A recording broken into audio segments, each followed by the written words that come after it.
공자가 말한 심재와 좌망, 그리고 사도 바울이 말한 자기 비움과 자족, 장자의 사편 인간세는 공자와 그의 제자 아내의 대화로 시작을 한다.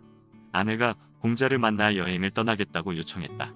이에 공자가 제자인 아내에게 물었다. 어디로 가려는가? 위나라로 떠나려 합니다.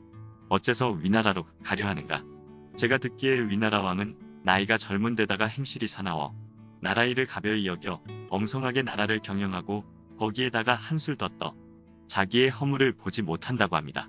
또한 그는 백성을 굶어 죽도록 함부로 내버려 두어 굶어 죽은 백성의 시체가 흡사 연못의 무성한 잡초와도 같이 많다고 합니다. 그리고 백성들은 억울한 일을 당해도 어디에다가 하소연할 데도 없다고 합니다. 저는 일찍이 선생님께서 잘 다스려지는 나라는 떠나고 어지러운 나라로 들어가라. 착한 의사에게는 환자가 많이 모이는 법이다라고 말씀하신 것을 들은 적이 있습니다.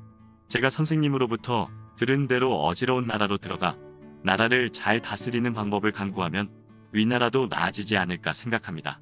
공자가 말했다. 어허, 자네가 가면 필시 형벌을 받을 걸세. 무릇 도라는 것은 번거로움을 멀리해야 되는 법이네. 복잡해지면 자네의 마음도 요동치게 되네. 이렇게 당사자 본인의 마음이 흔들리면 근심 걱정해서 나라를 구해낼 수도 없다네. 옛 성현들은 먼저 자신이 도를 완벽하게 갖춘 연후에 다른 나라의 사람들에게 들어갔다네. 자네 자신도 아직 본래 면목을 회복하지 못했으면서도 어떻게 난폭한 사람의 행동을 막겠는가?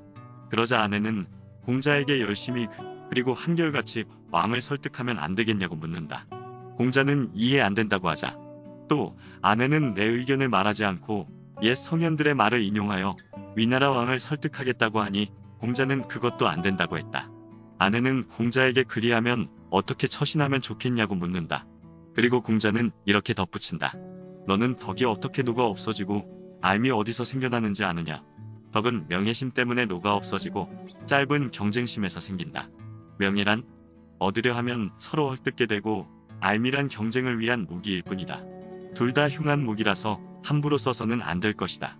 아내가 다시 스승인 공자에게 말한다. 그러면 바르고 겸허한 태도로 처음부터 끝까지 한결같은 마음으로 임하면 되지 않겠습니까? 라고 답한다. 공자가 거듭 만류한다. 위나라 임금은 본래 자신감이 넘치고 교만하며 한결같지 못한 사람이다. 겉으로는 타협하는 척할지 모르지만 속으로는 반성을 하지 않을 터인데 무슨 일이 이루어질 것 같은가? 며칠 동안 궁리 끝에 아내가 공자에게 말한다. 그러면 제가 속으로는 고든 마음을 가지되 겉으로는 굽실거리겠습니다. 또 제 의견을 말할 때에도 반드시 옛 성현들의 말을 인용하도록 하겠습니다. 그러니까 제가 속으로 고든 마음을 지닌다는 것은 하늘을 벗삼는다는 뜻이며 겉으로 굽실거린다는 것은 사람의 벗이 되겠다는 뜻입니다. 또 옛 성현들의 말을 인용하겠다는 것은 옛 성현들의 벗이 된다는 뜻입니다. 이 정도면 되지 않겠습니까? 공자가 아내를 꾸짖는다. 그것은 너무 꾸밈이 많아 안 된다. 그것으로 어떻게 그 사람을 변화시킬 수 있겠느냐? 너는 아직 자기 생각에만 얽매여 있구나. 그러자 아내가 간청한다. 저로서는 이제 더 이상 어떻게 해볼 도리가 없습니다. 부디 방법을 가르쳐 주십시오. 공자가 말한다. 제기를 하라. 그대에게 말해주겠다만 자기적인 마음을 가지고 행동을 한다면 어찌 잘 되겠느냐. 잘 된다고 생각하는 자가 있다면 하늘이 마땅치 않게 여기실 것이다. 이어서 다시 마음을 재개하라. 이것이 바로 심재라는 것이다. 먼저 마음을 하나로 모으라. 귀로 듣지 말고 마음으로 들어라. 다음엔 마음으로 듣지 말고 귀로 들어라. 또는 오로지 빈 곳에만 있는 것. 이렇게 비움이 곧 심재이니라. 그대는 잡념을 없애고 마음을 하나로 통일하라. 귀는 고작 소리를 들을 뿐이고 마음은 고작 사물을 인식할 뿐이지만 귀는 텅 빈 채로 모든 사물에 대해 응하는 것이다. 도란 오로지 텅 빈 허에 모이는 법. 이렇게 마음을 텅 비게 하는 것이 바로 심재인 것이다. 장자에 나오는 공자와 아내의 대화이다.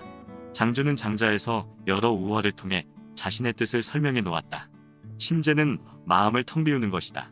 그리고 좌망이라는 것은 마음이 육체의 괴로움에서 떠나고 세속적인 암 즉 지에서 벗어나 대도와 합이라는 것을 말하는 것이다. 즉 좌망의 사전적 의미는 팻마루에 조용히 걸터앉아 잡념을 버리고 무아의 경지에 이른다는 말이다. 결국 심재 좌망이라는 말은 사려를 떠나 즉 생각의 깊고 낮음을 떠나 무의 세계로 돌아가는 것을 의미한다. 장자에서 심재는 좌망과 함께 자기 수양의 기본 원리이자 장자 사상의 정수이다. 내가 이해하기로는 아무튼 심재의 핵심은 자기를 비운다에 있지 않을까 싶다. 그리고 장자의 전체 문맥으로 보았을 때 물 흐르는 듯이 사는 삶을 말하고 있다.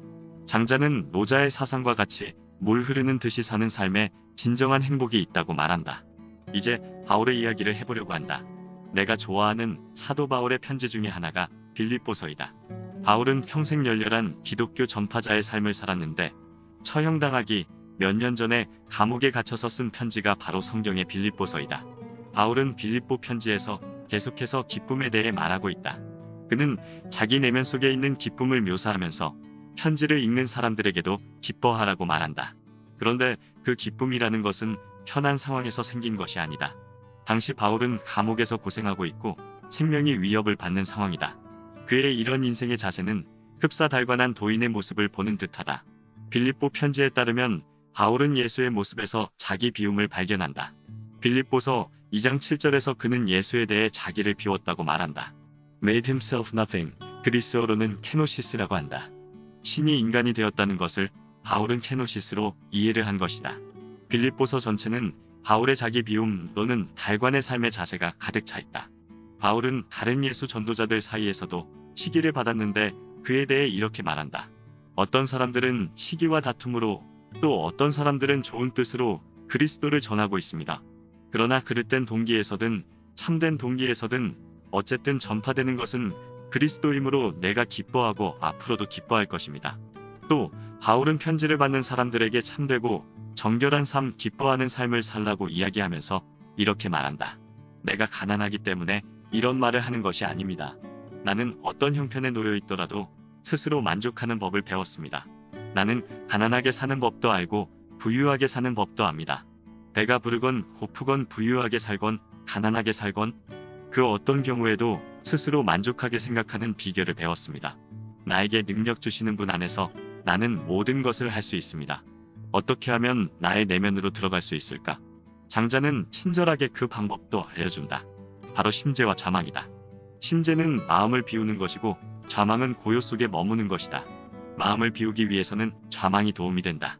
좌망은 자신의 손발이나 육체를 잊고 눈과 귀의 작용을 멈추며 형체와 지각을 벗어나서 위대한 도와 하나가 되는 것이다. 그렇게 모든 것을 잊는 연습을 하다 보면 어느새 자기가 원할 때 고요한 상태에 머무를 수 있게 된다. 심재와 좌망이 가져다주는 효과는 크다. 우선 온갖 인연으로 묶인 내가 아니라 본연의 나를 만나게 한다. 그러한 나를 이광대한 우주 끝까지 투사하여 지금 이 순간 한껏 자유로운 마음을 가질 수 있게 한다. 인간은 소우주다. 육체를 벗어나 저 광활한 우주에 마음을 던지는 순간 인간은 우주가 된다. 의식이 무한히 확장한다. 그때 비로소 우리는 우리의 삶이 자유롭다는 것을 느끼게 된다. 장자는 진정한 자유인은 처세하지 않는다고 말한다. 억지로 하지 않고 무의로 하는 일에는 혼이 담긴다. 누가 칭찬하든 비난하든 그 일을 영혼이 담긴 결과물로 내놓는다. 그러니 처세가 없는 처세가 진정한 처세다. 이것은 과거에도 통했고 현재에도 통하며 미래에도 통할 처세법이다. 호수 한가운데 조약돌을 던지면 울렁이는 잔물결이 호수의 가장자리까지 이른다. 이와 마찬가지로 마음은 내 속의 파동으로만 그치지 않는다.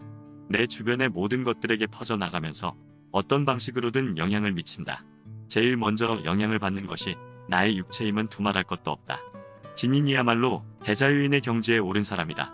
12분별 선악과 미추는 진인에게 너무나 사소한 것들이다. 그저 껄껄껄 웃어버리면 그만이다. 성내고 화내고 펄쩍 뛰고 입에 거품을 물 이유가 없다. 우리가 어찌하여 마땅히 진인의 모습을 닮으려고 노력하지 않을 수 있겠는가? 오늘은 여기서 이만 줄일까 합니다. 구독자 여러분 모두들 행복하십시오. 감사합니다.